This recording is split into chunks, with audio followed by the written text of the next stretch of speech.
এটা খ্যাবলা জাল তো নয়, এটা অনেক লম্বা জাল। এটা অনেক লম্বা জাল। কোনো জালই মানে খ্যাবলা জাল আমি মারতে পারি না।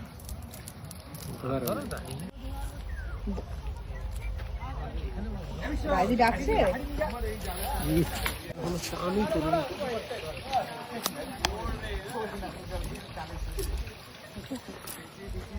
করবে কেন? আরে এদের দেখাতে পড়েছে। তুমি কি জালটা ফেলতে পারলে? হ্যাঁ, কারণ এটা লম্বা তো ওই জন্য গোল হয়নি। খ্যাবলা জাল অনেক ছোট হয়।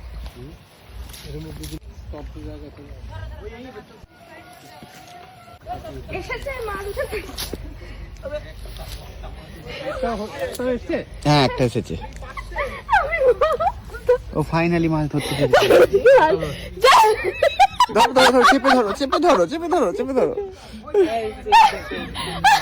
দেখো সবাইকে দেখাও, দেখো দেখো সবাইকে দেখাও। এটা এটা এটা হচ্ছে ক্লোজে দেখা, তাহলে অনেক বড় মাছ মনে হবে। এবারে আমি শিখিয়েছি ওনাকে ভালোভাবে কিভাবে জালটা ফেলতে হবে, এবারে উনি জালটা ফেলবেন। আমি প্রথমে দেখিয়ে দিলাম কিভাবে জাল ফেলতে হয়, এবারে উনি যাচ্ছেন। সবসময়টা মনে রাখবে, গুরুকে যদি হারাতে পারে তবেই সেই গুরুর হচ্ছে জয়, কি তাই তো? হ্যাঁ, কিন্তু উনি তো একদমই চলে গেলেন অনেক দূরে। উনি অন্যদিকে যাচ্ছেন আর কি, মানে উনি একই জায়গায়, গুরু যেখানে শিখিয়েছে সেখানে করবেন না। এই জায়গাটা তুমি অলরেডি করে ফেলেছো বলে উনি অন্য জায়গায় যাচ্ছেন। উনি একটু বেশি বয়সে আমার কাছে শেখা শুরু করেছে। পারবে, এই তো শাবাশ। একটা প্রাউড মোমেন্ট না, খ্যাবলা জাল মানে দুবার হাতে পেঁচালেই ছোট হয়ে যায়। আচ্ছা, তখন ওটা গোল হয়। এটা যেহেতু আমার পরিধির বাইরে, নদীতে ফেলার জাল এটা।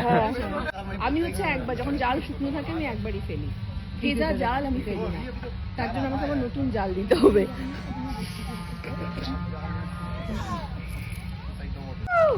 শাবাশ, পুরো পুরো দেখেছিস আমার শিষ্য। চলো চলো, আজকে হয়ে গেছে, আজকে পিকনিকের পুরো মাছ উঠে গেছে। চলো, আমি যেমনটা শিখিয়েছি ঠিক তেমন করেই ফেলেছে।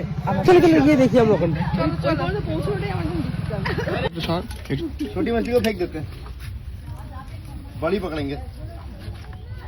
फेंक दो पानी में। এটা তেলাপিয়া মাছ। এটা তেলাপিয়া। कौन सी फेंकनी लगती है? এটা বাটা না পাশে? कूदी